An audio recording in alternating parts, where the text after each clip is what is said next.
as co-host, I could stop the stream once you stream. So how hilarious is Okay. that? Oh, I'm going to go and stream to YouTube straight away. So if you want to prepare your stuff. yep.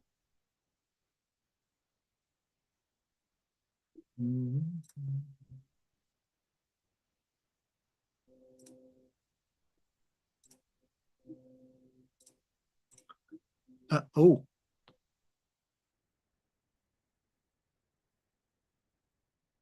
Johnny, you have to give me.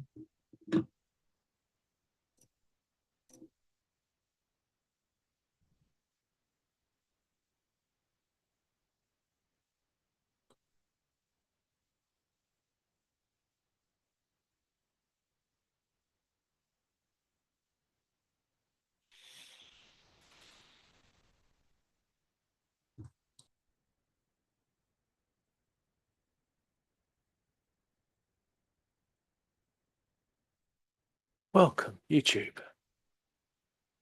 Now you're all here and happy. Mike will play us a tune on his bongos.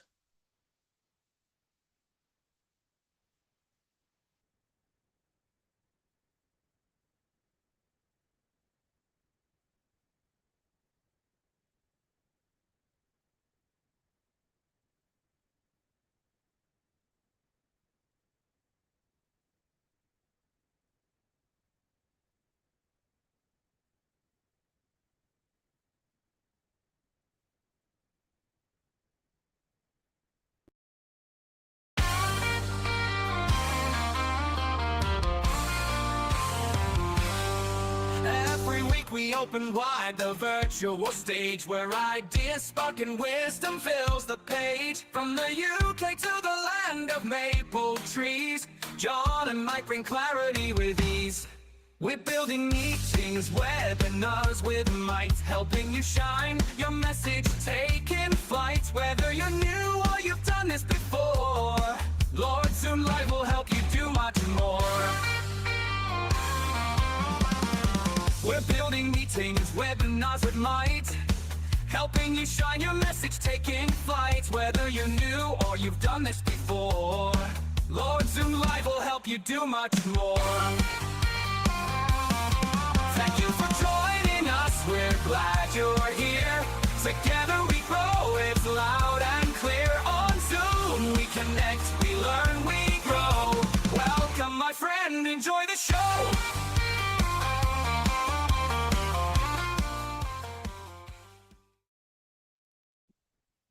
Hello, welcome to you all this Friday.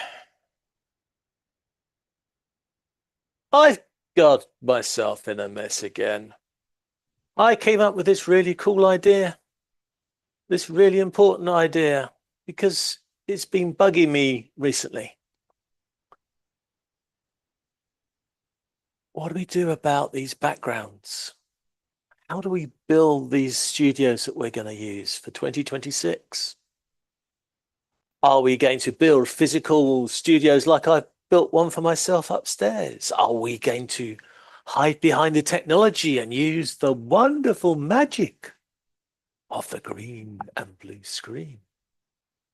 Or are we going to try and keep up with the real big boys in the TV and film industry and have video walls?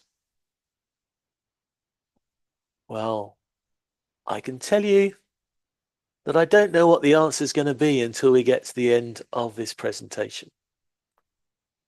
So, hopefully, I've pulled together a set of slides. I wasn't quite sure which way to look at this. Should we look at it from the point of view of the setup? Should we look at it at the point of view of the different types of backgrounds? I didn't know which way to go.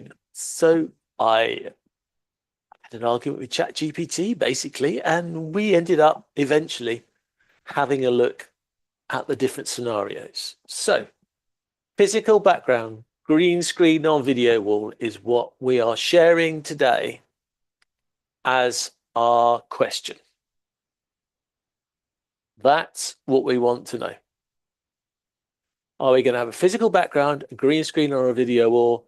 And I know the answer is not going to be a single one of them. So which one works which way, and what are the problems or the challenges if you go for particular options. That's what we're going to discuss today. I say discuss because I can't do this as a monologue. I need some assistance. So Mike Latter's here as well. He's probably got more experience in setting up the equipment for this than I have. So that will be jolly useful.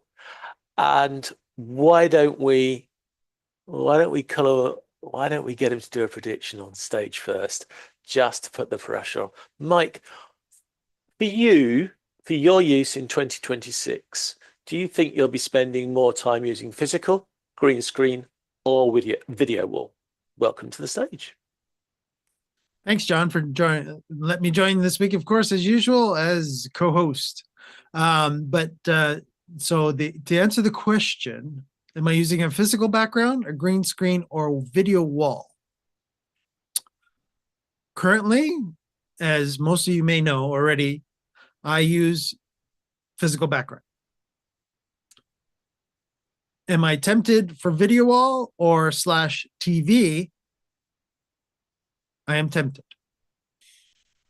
So my definite prediction at this particular point, unless I upgrade a lot of my studios currently, because I do have multiple studios, I would have to, if I am to upgrade, I will probably not go the green screen route myself, because as you can see, I'm in my St. Patrick's Day garb today. So I would be you would have a lot of funkiness going on my green shirt today. So, but if I had a TV behind me instead of a physical background, I could do all kinds of wonderful things.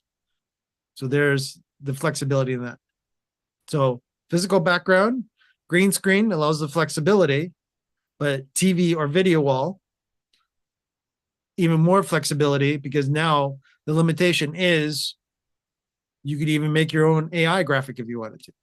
But I'm sure John's going to be talking more about that. Back to you, Johnny. Okay. Well, I think that is a really good start. Your background is going to really depend on your camera complexity. That's my great phrase for this. Because as you'll see, the more cameras you add, the more camera angles you then have to set up for. And that gets harder as we go through the list. So that's why we're going to start with one camera, and we're going to go through the process. Then we'll have a look at two cameras and what the challenges are because of that.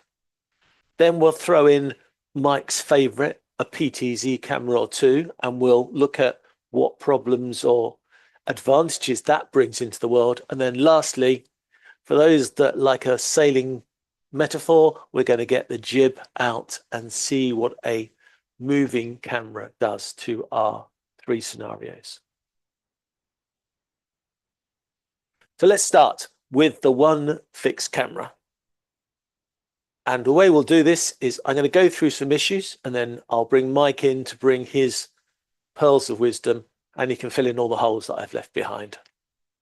Good job he's around today. So one fixed camera is the typical starting point for all of us. I'm using one fixed camera, Mike's using one fixed camera, although he's got a couple of angles, and I've got a couple of angles, but I'm using one fixed camera. And of course, I'm here sitting in my stage area, and you can see I'm actually, the stage area is behind me, and you can see the chairs there. And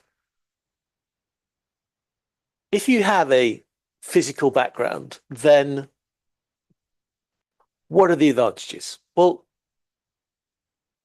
firstly, you can build what you want. You can get everything in there, and you can then have a background that you interact with, that you can work with, that you can choose where your camera is going to be to bring your background in. You've got depth, you've got flexibility, you've got control.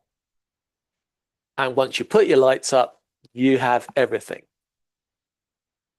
That's the good news. The bad news is, of course, you've now got one studio set up exactly as you like, with all the furniture and all the gubbins you want. But if you wanted to have a different scenario, then you'd have to build a new studio. But a physical studio is probably the first step for most people. In fact, it's probably the first step for people who have stopped using these boring, bland photographs, the virtual background that Zoom and other products give. So maybe I should have had a 0 step, which is just a bland background. But we're too good for that. So the first thing we're going to do is we're going to build a stage. So I need to build my stage out the back there in front of the audience. And then I have my wonderful stage area. And I could go upstairs to my stage area upstairs and we could look at that. It's all nice big furniture. It's all designed. It's all laid out. And it's my happy place now. I'm actually feel worse down here now. That's my happy place. I'm down here for a reason. Let's look at the second option then. The second option is a green screen. So 1 fixed camera, 2 fixed camera, PTZ moving camera, 1 fixed camera. Real depth, natural lighting, low technical risk because it's there and it works. Let's go up. A green screen. Well, a green screen is easy to do and not easy to do. It's easy to do if you're just going to have a set image. And if you want to change your scenario, you can have multiple images. If you're going to move your camera and have a different angle on your camera, you perhaps want a different point of view to your virtual background, then your virtual background, you'll have to have multiple photos of it. So you could have multiple photos of your virtual background, which means then if you're going to do that, you might have to design your virtual space. Did anyone see that just then? No? You might have to design your virtual space and then take a photograph of that 3D virtual space in the different angles you want. But it does mean that you can have a multiple scene, a multiple world scenario, multiple studio scenario, but you do need to get all the green screen things right. Has anyone noticed there are funny things happening? That is because there is, in fact, behind me, half a green screen. I'm not anywhere. I'm in my office. But just by using half a green screen, I was able to bring in an audience. So that top bit is real and that bottom bit is green screen. I expect you all noticed that. You're all professionals. So I can have a green screen and it works quite well.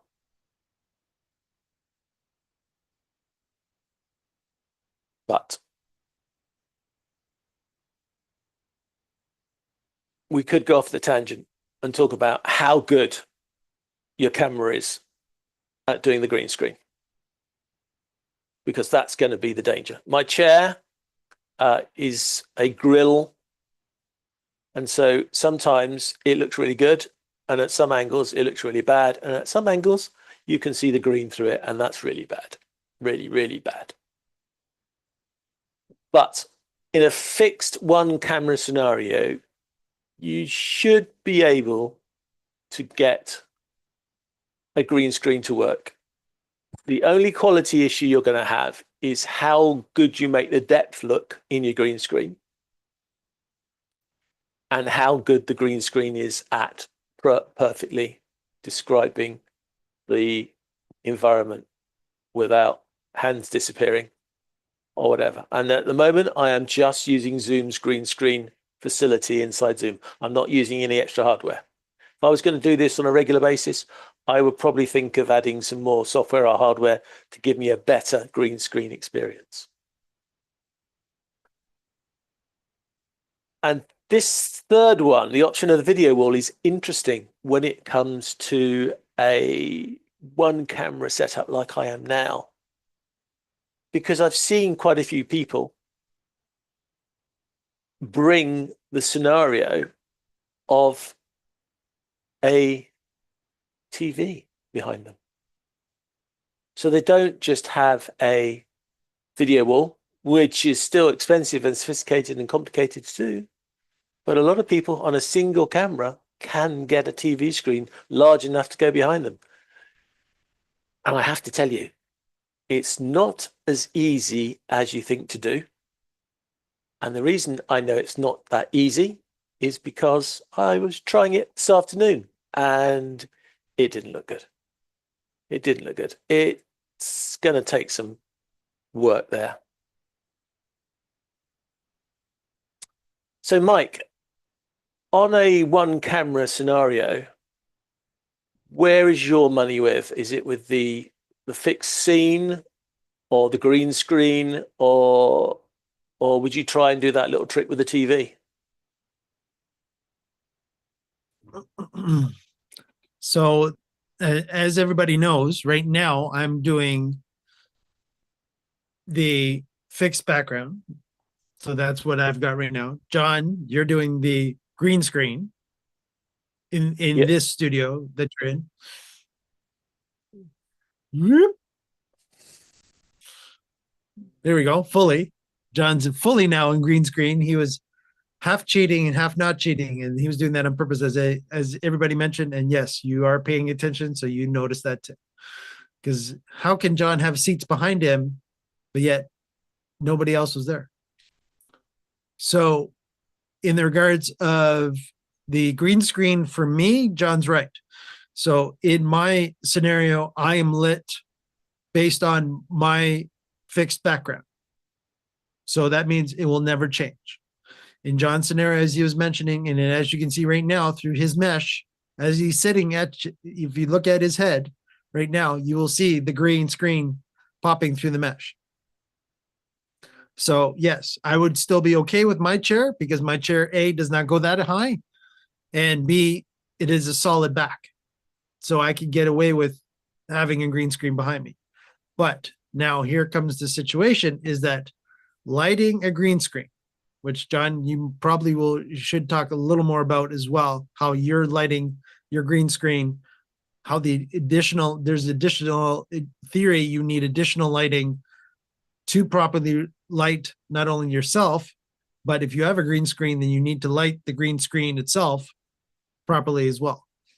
And then of course, with the TV, you're going back to the same situation as a fixed background, because, or video wall or TV, you're going into a situation where you're a fixed background, but what you've got to make sure is that the TV that you do purchase has anti-glare. Because if you overlight or don't have the light properly lighting up yourself, you will see the light shine off of the screen, and it will make the TV screen, which is supposed to be perfect, have a hue on it because of the fact that you're seeing the glow from the light onto the TV, because the light doesn't know that, oh, you shouldn't be lighting up the TV. Lights don't care. You have to tell the light not to. So either you're buying really expensive lighting to purposely not light the TV, or you have to compensate with that.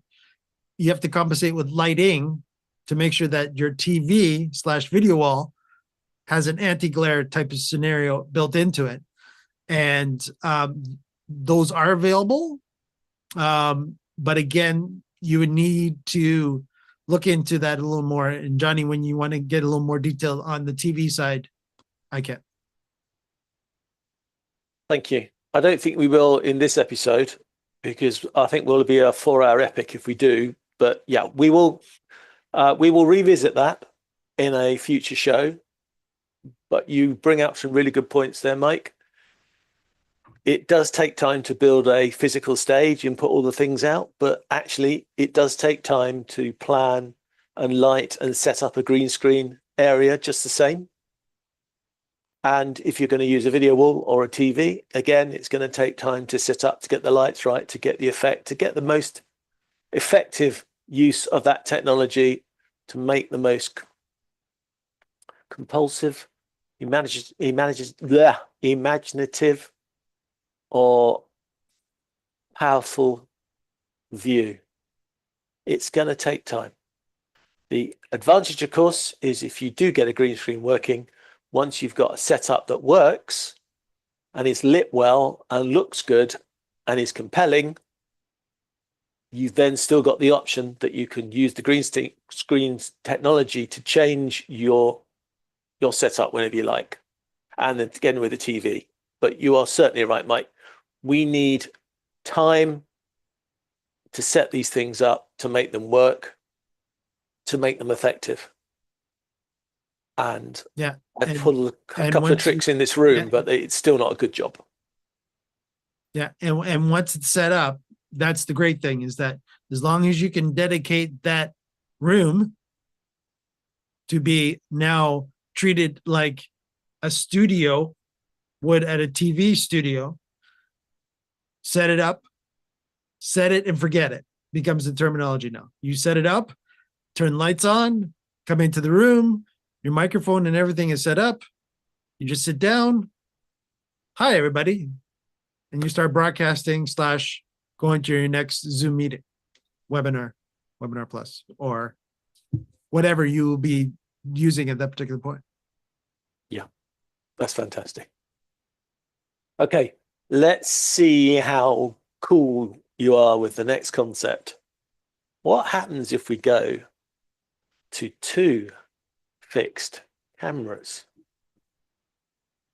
This is not just a case of just putting in another camera. We just talked about, and Mike's explained, the options and considerations you have to have for lighting and glare and all those sort of things for your 1 camera setup.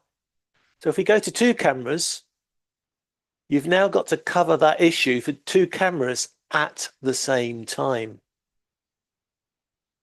And that, I'm afraid, is another level of complexity. Your background now has to work from 2 angles. Anything that makes one angle look different to the other and out of context is going to blow away the illusion. And it doesn't matter which of the scenarios you talk about. You need to be really careful. Your 2 fixed cameras make sense. In a physical background, you may think that that's easy, but it's not, because what is your second view for? Where is it? And does that mean that your studio now needs to be expanded, or you need to add more furniture because the other angle looks at the whole scene from a different point of view, which looks great for the speaker or the presenter, or maybe you've got multiple presenters and those presenters are sitting in different places on the stage. Now, the question is, though, if you take a camera looking across the stage at a particular presenter, is their background going to look right? Do you need to extend your furniture? Does the angle make it more complicated? Does it look like it's part of the same scene when you go from one camera to the other? Because you may lose a piece of furniture or backdrop that pulls the 2 together. So going to 2 cameras can be tricky just on a physical stage. But, oh my, when you go to green screen on 2 cameras, you've got much bigger problems, because all those things that Mike talked about, the cameras and the reflection and the getting the backlights and all the clever things that you can do to make green screens more convincing,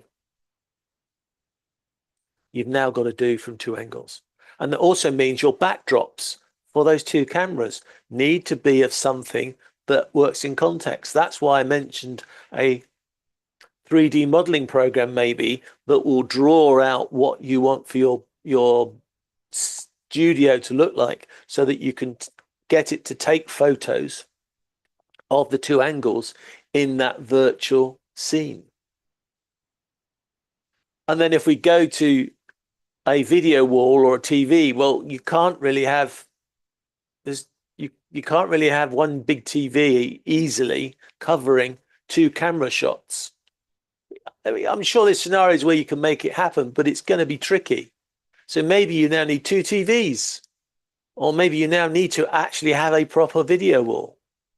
So two TVs could get really complicated very quickly for a TV wall and TV type scenario. Maybe you could get away with it if the two camera shots were a close up and a longer one, but it's going to be a challenge.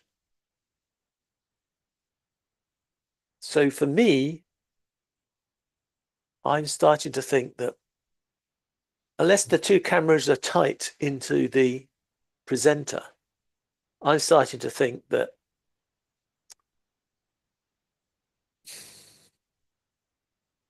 it's going to get very complicated and expensive as soon as you go to two cameras for the video type background. But that's my view. Let's have another view. Mike, what do you think? Do you think two cameras is starting to get hard work for the TV video wall world? Officially, yes. If I had to break it down to a word, yes. Again, because of automatically from the one camera, as you can see with me, I'm this fixed situation, right? But if I add the second camera, as I can, now I'm going to this type of camera, you automatically see I'm a different angle, but I now lost my background because it's back there. So I would have to then extend the background all the way. Let me do this properly now. Get my bearings here now properly. Yeah, so along this wall as well, so that I could actually do it. And of course, now you get to see more of my setup in this type of shot. Yeah. Now I could, if I really wanted to, have a camera stacked on top of my teleprompter. But again, I've got to be careful now too, that because my teleprompter is a smaller teleprompter, and this is something John and I talked about before we went on air today, with smaller teleprompters, you'd still have to have the camera above or potentially beside your teleprompter. And that now needs, and this is where, that's why television studios are so large, is because now you need the depth of field of now, okay, so I've got two cameras. I want one tight and one wide. Great. But now I've got to push everything back now because, and if I'm using a teleprompter as I am today, and so is John, we now have to make the teleprompter that much bigger because it's further back and we need, because we won't be able to read it because of the fonts and everything will be too small on a small teleprompter. Yeah. So in theory, it could work, but you're hearing all the complexity that I'm even talking about here. And I haven't got into the details of how to get that even further, right? To get the, a lot of scenarios of, if you take the podcast world as an example, you'll have your head-on shot, but you might have a side shot where you have the side profile of the person. Perfectly fine. Very artistic. But again, like John is saying, when it comes to the background, it's okay if I'm on a fixed background. If I had a camera to the side of me this way, over here, above this monitor that I have over here, that would be okay because you would still have my background. But if I went this way, as you guys saw, with this shot, now I lose my background because my background is not on this wall, it's on that wall. So as long as the shot would be coming from over top of this monitor here towards me, I'm fine. But if I was shot it from, as I'm shooting this one now, you get to see that the background does end at the end of the wall. So there's just a quick, brief example of where two fixed cameras, if you wanted that different angle of the second camera, that yes, it is going to add a complexity. So thus my answer right at the beginning when John asked, yes. So our two camera is going to be a challenge for our video wall because we're going to need a larger video wall to cover the background. And we can extend a green screen, but we're going to have to be able to light it so that it works from two different camera angles. So the video wall is becoming complicated and big and expensive, but the green screen is probably still possible if you design the green screen for two angles. Yeah. Right. Well, I'd like to bring in your It's the same thing like any, yeah. So it comes down to whatever size of the background that you want to sit in front of has to be that much larger. The more and more cameras that you, or more and more cameras / angles, which is really is what it comes down to, that you add, that you want to be able to have for that complexity. And this is why you will see in most scenarios of TV studios and even some large podcasters, they will deck out the whole room to be the set. So now we're not necessarily in a behind a computer desk scenario now. We're now in a room setup scenario where 2 camera, 3 camera situations start to come into play. Okay, Mike. We've sort of controlled that situation. Let's double or quits. Let's push the boat out with a next scenario, which is PTZ cameras with presets. So we're going to have a camera. Actually, I'm using a cheap, nasty PTZ camera here, but a camera with a moving head. So it can move around on its position. And if it moves around, then what happens to your background? Well, in a physical world, your background is going to be able to move with you because it's a physical background. So when you have a physical background, we have an okay situation. I say okay, not brilliant, because if the PTZ camera can turn around, you're now going to have to make sure that any direction it looks is going to be within your stage area. So you're going to need, as Mike said, a big stage area so you can move the camera around and it still stays within the stage. It still keeps the illusion of the stage that you're in. It's going to work well. But don't forget that when you do a PTZ camera and you choose your different shots, you've got to make sure that as the camera moves between the shots, is it going to be seen? And will you be able to see the physical world move around? Will it look realistic? Will it get distorted in any way? You're going to have to work that out. But it is within the confines of your stage. It is possible and it will work. However, if we go to the next level of the green screen is going to start to be a problem. If your camera starts moving around, is your background going to work?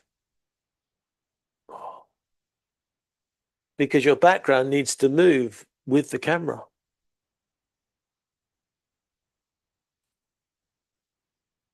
I don't have any software that will cope with that. I don't have anything that can do that.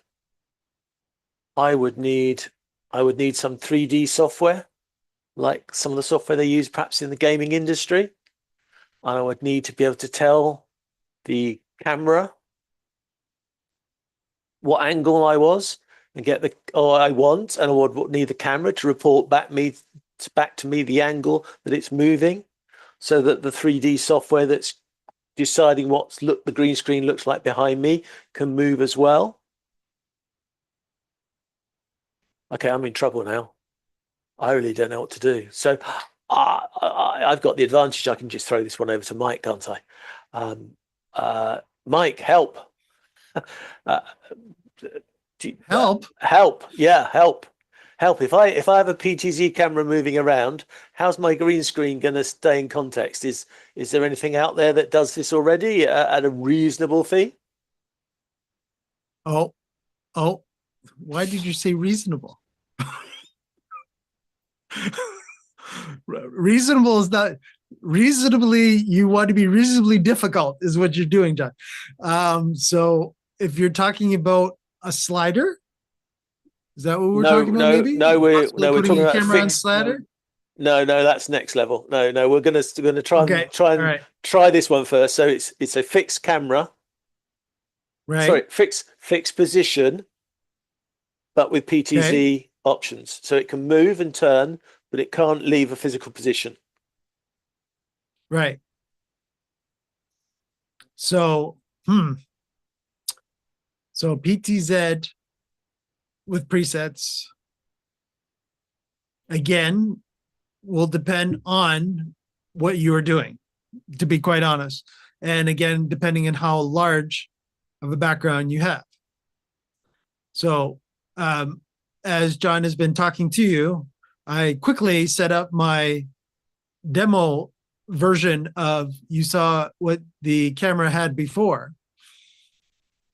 So in that regards, my other camera is actually a PTZ. So we will be able to demo this momentarily.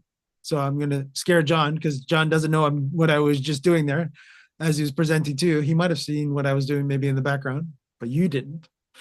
Because we're using Production Studio. So you're able to, if I wanted to, with the preset, so yes. So again, I have the camera mounted above this monitor as you saw before, coming down towards me. There's two reasons I have that up there. So A, I do have that shot. So if anybody wanted to see me with my tech behind me, I have that shot. But I also have the capability now, because my background is a proper standing full wall size background, I can do this. So keep talking, John, and I'll show you in 2 seconds. Okay, so I think there's 2 stages to this, which Mike's going to show us, I believe. With a PTZ camera, you can have one camera that has multiple shots. And coping with the multiple shots out of one camera is really the first stage of doing this. And therefore, for the green screen, which is what we're talking about now, you would need to work out when that shot is set up, how the background needs to be drawn onto that camera shot so that it looks realistic between the other shots. And this is why, again, I keep referring to you either need a physical version of your studio that you're imagining, and then you take some stills and then you use those as the backdrop, or you need some 3D design software which you can build your studio setup in a virtual way and then take some stills from different angles of that, and those can then be used to be the backgrounds, depending if you're on PTZ 1, 2, shot 1, shot 2, shot 3, shot 4, whatever you have set up. This camera here, this PTZ camera here, can only just look at my desk. So if I want to show something on the desk, it moves down to there. But that's what all I use it for. It's one of these, I suppose you'd call it budget PTZ cameras, and it's only really effective at a few feet or a meter's distance. Anything more than that, and it starts looking really bad. But it is quite neat for looking at short range things. And Mike's going to move his camera around, hopefully, and show us how that works. Are you ready, John? I am ready.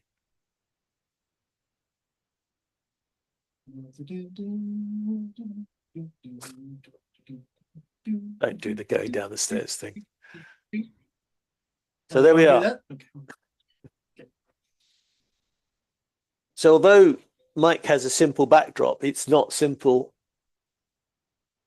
in the effect he can have, because it's a full wall and therefore he can do a big standing in front of it scenario and do a presentation like he is now, rather than just sitting at his desk with it behind him. So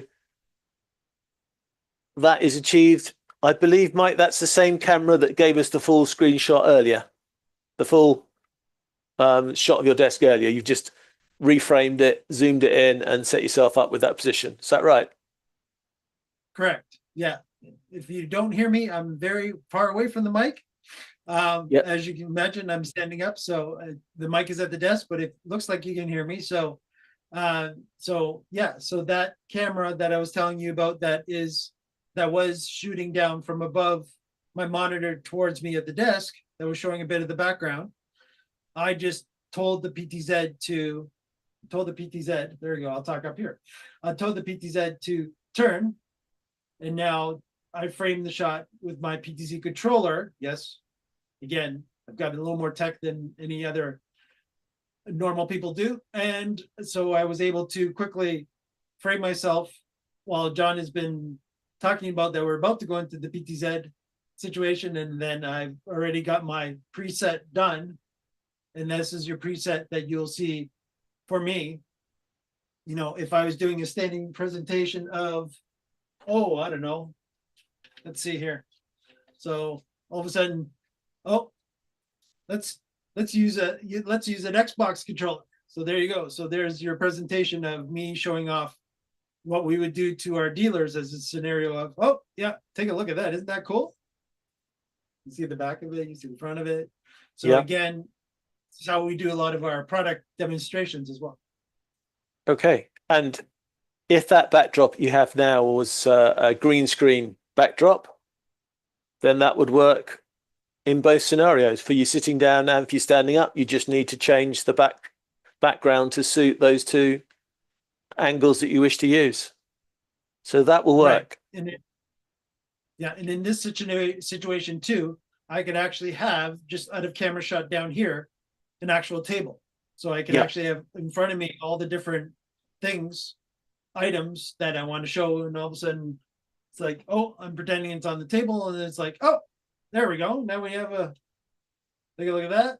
And there you go. So I put it down on the table, then I pick up the next one, and it's over here. Oh, it's also still blue, and it's the same one. But yes, I'm giving you the example of, again, doing different types of situations and how we utilize it.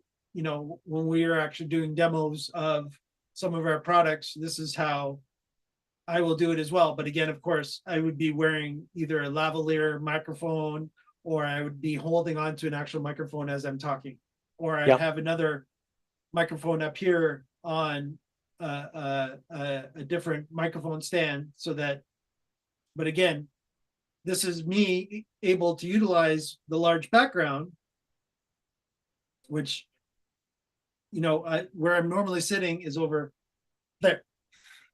So that's how much it's the illusion is that I went to a different room with the same background, but I didn't.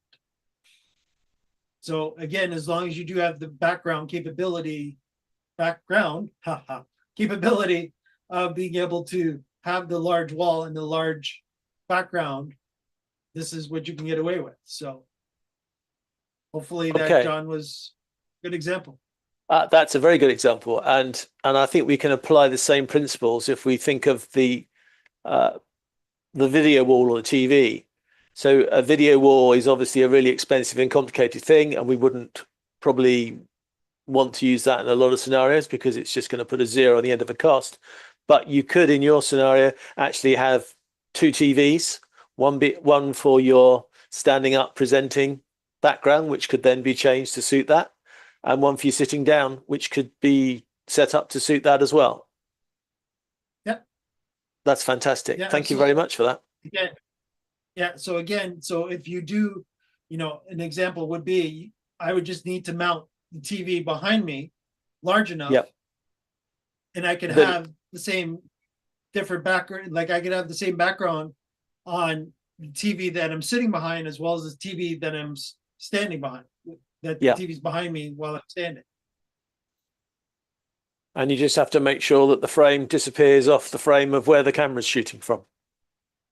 Right. And again, of course, depending on the level of TV that you're actually buying, you know, you can get bevel-less TVs. So those are the ideal ones, and you'll see a lot of them now are, there's even on the prosumer lines or even higher end consumer TVs, you will get into the picture model of TVs where they are made to be art, showing art. In this situation, that's pretty much what we're talking about here too, is that you're basically putting art behind you. Yep. So that you could actually do that. Fantastic. I'll let you sit down again. Yeah. Yeah. There you go. Okay. This is where it gets to the silly one. This is the one where everything falls apart very quickly. Honestly, it does. The physically moving camera, whether it is panning slowly or whether it's physically moving on a slider or something like that, this is where I'm afraid we have major problems. Because the camera's moving, it's going to change the perspective, it's going to change the angle, it's just everything's going to change when you move a camera. Parallax, oh, it's just not good news. But in a physical world, it works fine, because the physical world, all the stuff is there in the scene. It's all around you. It's all physically there. So if you move the camera around, the scene is going to move with it. It's going to be all in perspective. It's all going to be fine. Having a studio when you've got a moving camera is really cool. It looks really effective. It works really well. And all you need is a good quality slider so the camera doesn't judder too much. It's a nice, smooth view. It's also a great way to use a camera for multiple shots because you can zoom it in, you can zoom it in. You can zoom it in, yes, you can zoom it in, but you can zoom it in and then put the slider at the same time so the camera moves around. Very effective, very good, very professional. Just takes the whole thing to another level. And in a physical world, it's quite doable. As long as you make sure that your slider is not going to lose the illusion of the studio you've built up, it will work. Oh, and of course, you're still going to have to make sure that when cameras are moving around, you don't suddenly get lights that are going to glare or reflect or whatever.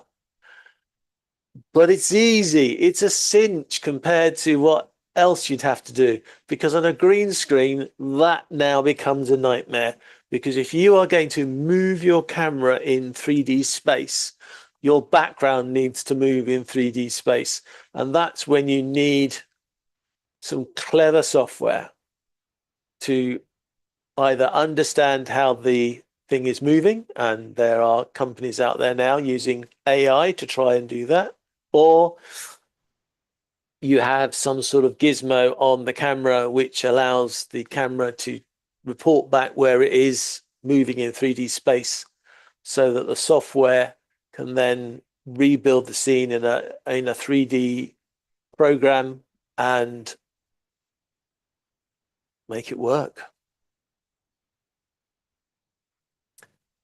So tracking in green screen is possible, but it's really another level of complexity, another level. And if you think that's bad, you probably thought that a TV screen, you just do a 3D picture of all the, you can have a video wall with a 3D picture of exactly what the background looks like, but that doesn't work, because if the camera moves, then you need the parallax effect. You need the foreground and the background of your background to move with you. Otherwise, it immediately just looks like a picture stuck behind you. So a video wall has to be really well aware of where the camera is and how far away from the screen it is and which direction it's moving in, and then it needs to understand all the 3D objects in the background to move them all so they all make sense. So not only is the screen really expensive, but the software to put what you need on the screen gets really expensive. And I'm afraid for a lot of us, that's going to just push the budget way out of line.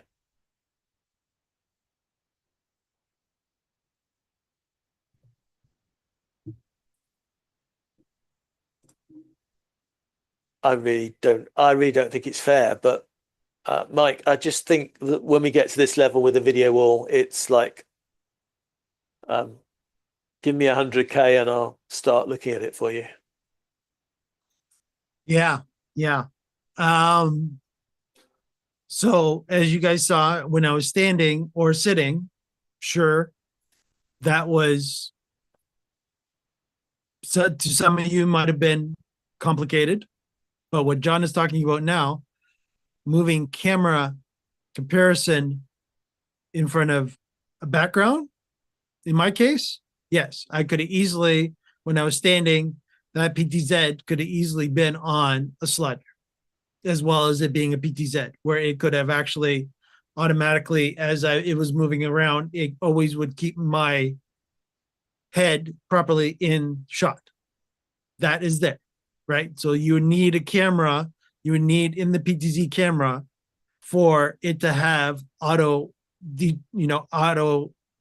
don't want to call it AI tracking, but let's use that because that's the marketing term that's out there, but it's not really done that way. So you would have your PTZ as if you're walking on a stage. You could actually say, yeah, follow that person. Great. Okay, so we got that part. But now what we're talking here is, if we are talking about putting it on a slider, now not only are we having you stand still, now the camera's doing the walking for you back and forth.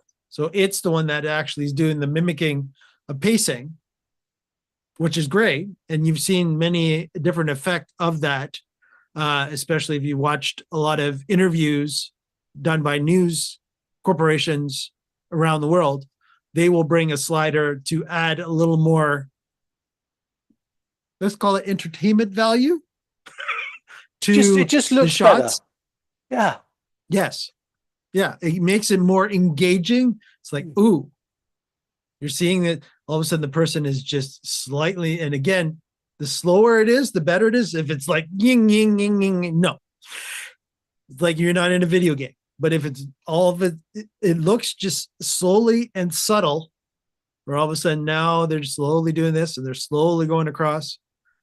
And then they'll get to the very end, and hopefully you've cut that shot before it gets to the very end, because it'll stay there for a few seconds and it'll look funny, and it might actually go at the very end before it starts coming back again.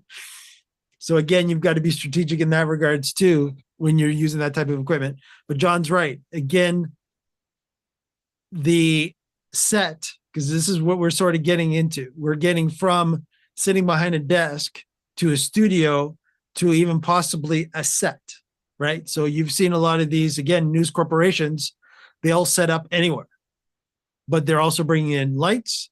They're bringing in cameras, a lot of the time 3, if not 4, possibly 5 cameras, because they want to be able to have that tight shot of that person and a wide shot of that person. So that's automatically 4 cameras. Plus they've got the wide shot of the person and their background as a 5th camera. And if they want a tighter shot of that, then now we're up to 6 cameras. See how quickly we just went up in cost? Boom, boom, boom, boom, boom, boom, boom. Quickly. Now, again, for a lot of you that are in the production world, you go, Mike, a camera is another camera is another camera. Great, I've got a switcher. Fully understood. So if you're into the 8-10 extreme ISO type of situation where you can hook up 6 to almost 8 cameras, you're fine. But again, as we're talking about, this is not, as we were talking about in the beginning, a 1 camera shoot anymore. Now we're potentially talking 1, 3, 5, possibly even 6 camera scenario. And that could be the ultimate broadcast situation where you might have a news outlet interviewing a prime minister or a president of a country. You want to make sure you've got every shot for that situation. And that's where, and then you would have this, again, you can have the wide shot. And of course, we're talking about the moving shot. So again, you would have a slider here, right?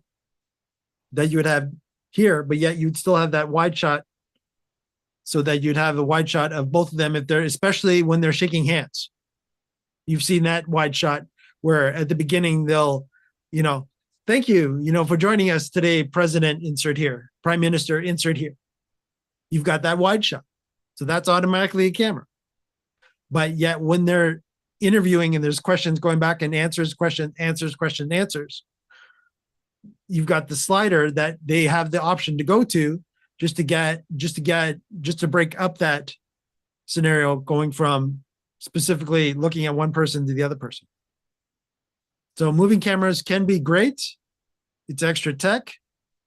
Again, depending on the situation, this is where now you're either a static background or a green screen. Green screen, of course, more people, larger green screen, larger background, more people sit in that scenario too.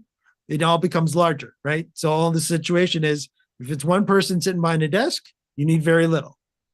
As you grow, you need to grow, background needs to grow in one situation or another, from no matter if it's the actual background, in my situation, background cloth background, or green screen in John's scenario, and even John's got one of the larger green screens that he's showing you right now, that he's behind him right now, but he's still sitting, right? John is not standing up or potentially pacing a little bit.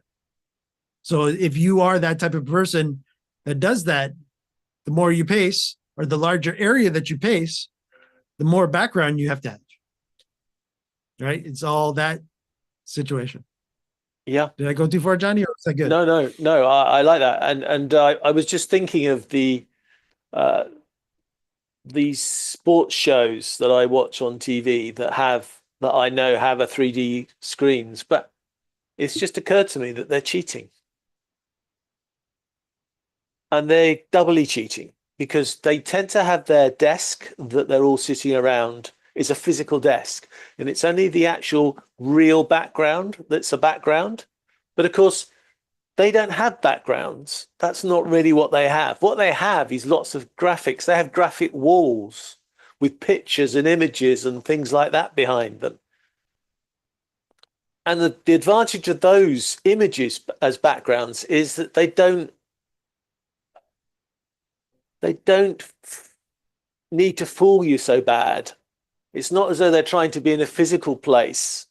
So you haven't got what I was talking about, the foreground and the background of your background. Where things close in your background and things further away in the back. You haven't got all that parallax effect to worry about, because they are cheating. They just have static graphics sitting on the walls behind. So they've actually simplified the background challenge by making the background a simpler thing.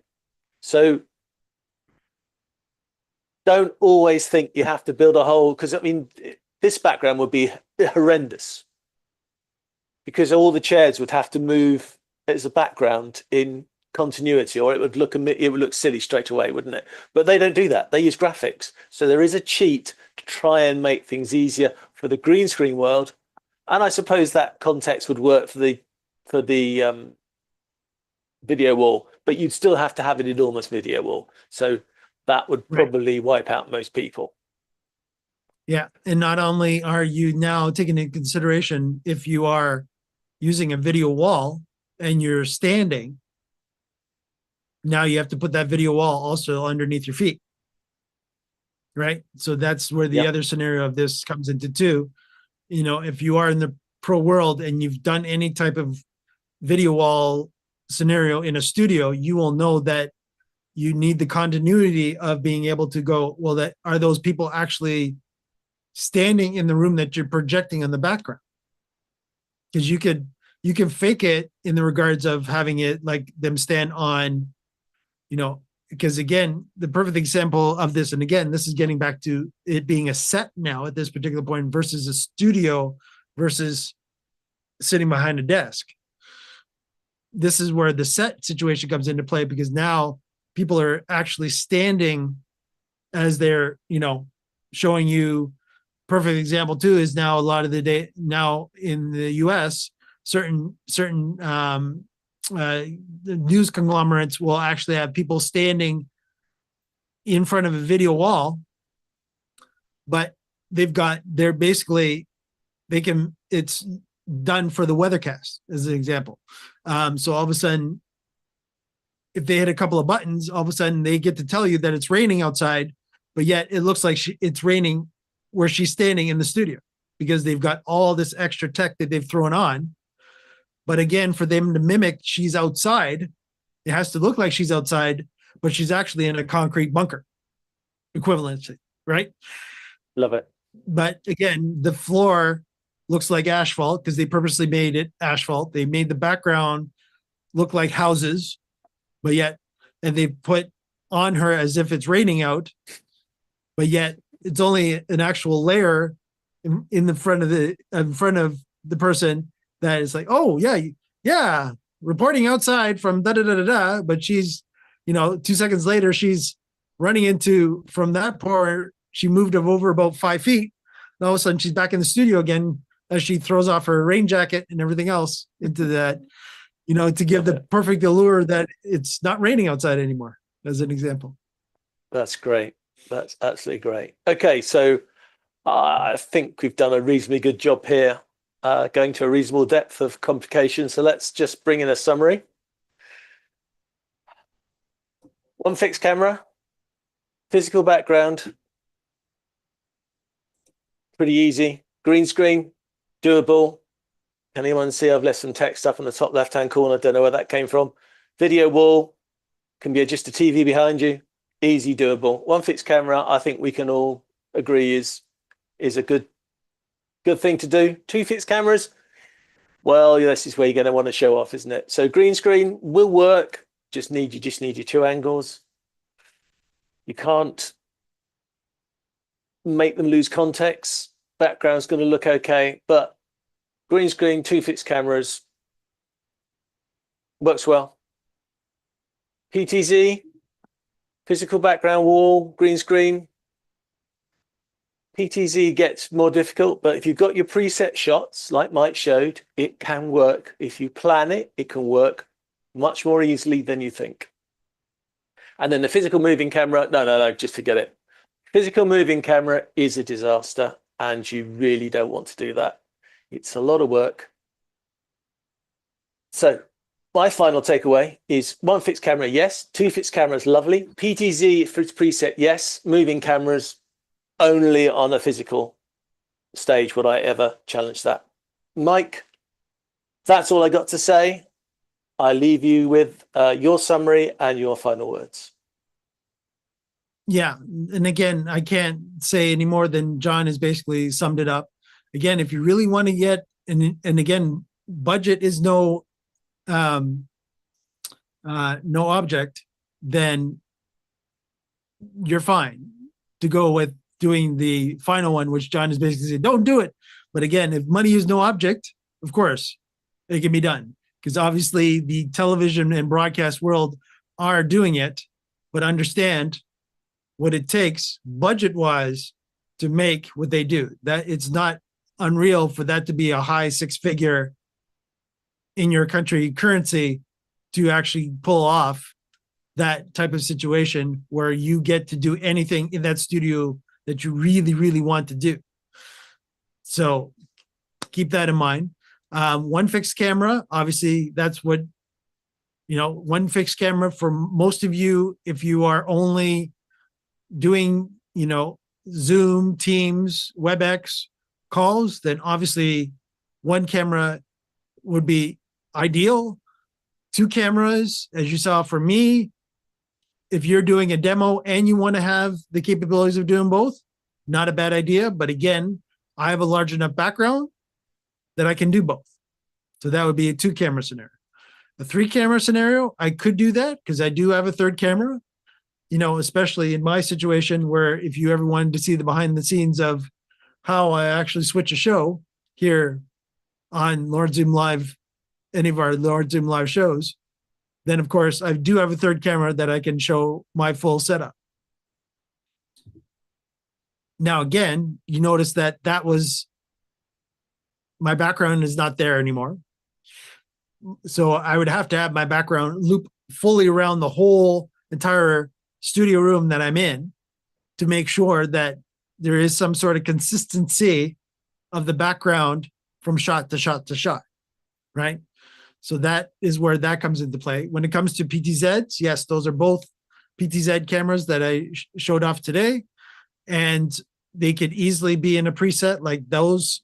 I have those two cameras as a preset automatically for me, so that every time I'm in the studio, I literally hit one button and it sends out the commands to both my PTZs, and they are ready to go should I ever need to cut between this guy or this guy.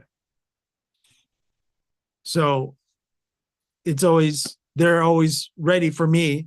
And then, of course, if I'm going to do a stand-up demo, then of course I will have additional equipment ready for me. I wasn't entirely ready for that today, but I thought I would surprise John. Since John loves surprising me, I'm going to surprise him. So this was my turn to surprise him on being able to be in what I call demo mode, so that I could demonstrate, a product to our dealers. And again, a lot of our technical sports and sales support staff do what I do, which is basically they have this situation, and they also have the standing situation as well that I showed, so that they can actually go, yeah, where was that on this unit that you're having the problem? Then I can focus in. And then, of course, with the PTZ, of course, then I can actually zoom in on, oh, you're talking about this port right here? So my final takeaway is it depends on the complexity. And of course, if it's one person, two people, three people, four people, five people, that's when all of a sudden you have to take into consideration your studio, you're in a room, then you're in a studio, then you're potentially in a set, right? Where now you've got to set up as if you were setting up a small banquet hall for an event. That's my final takeaway.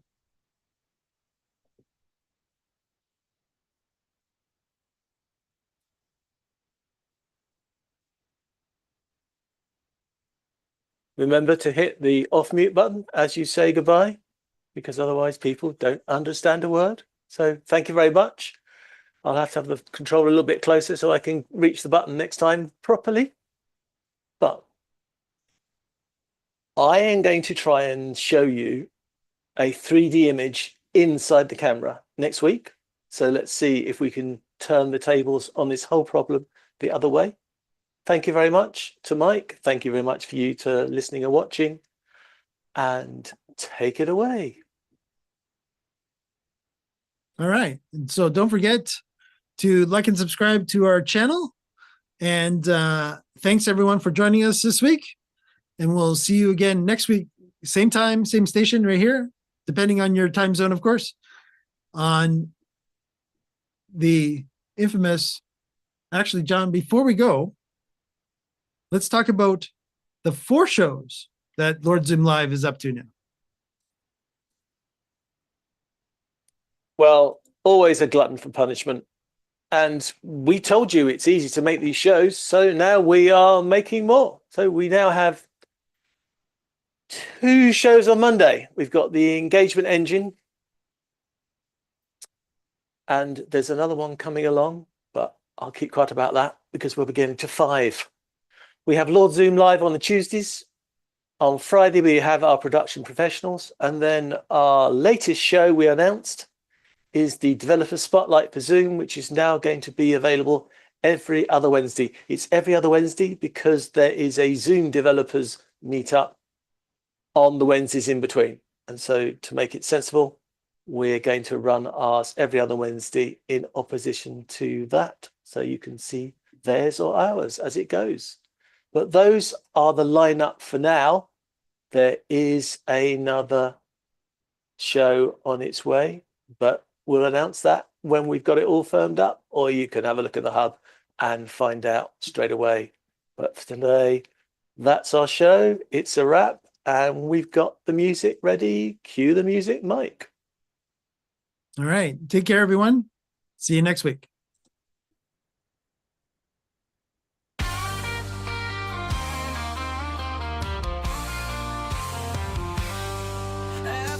we open wide the virtual stage where ideas spark and wisdom fills the page. From the UK to the land of maple trees, John and Mike bring clarity with ease.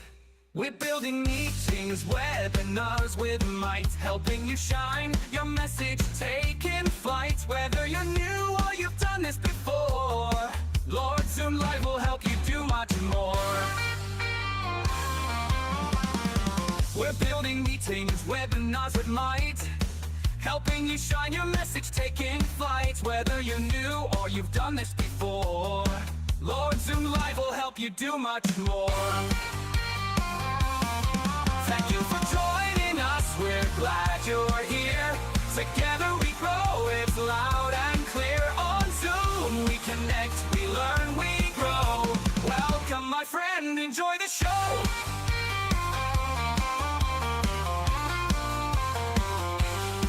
From big events to breakout rooms with flair, we've got the tools and we're ready to share. Guest experts drop in, bringing gold each time, with insights and tricks to help you climb. Can't make it live, we've got you still. On YouTube and LinkedIn, we're giving that thrill. So tune in later or catch us next round. Either way, your success is where we're bound. Thank you for joining us, we're glad you're here. Together we grow, it's loud and clear. On Zoom we connect, we learn, we glow. Welcome my friend, enjoy the show. And make it live, we've got you still. On YouTube and LinkedIn, we're giving that thrill. So tune in later or catch us next round. Either way, your success is where we're bound.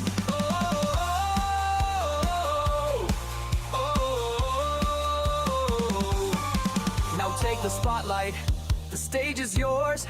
Bring your message through virtual doors. Each week we gather, and now you know you're not alone, so let it flow. Thank you for joining us, now go and shine. Share what you've learned, your voice, your time. With Lord Zoom Live, your power will grow. It's time to build your own show.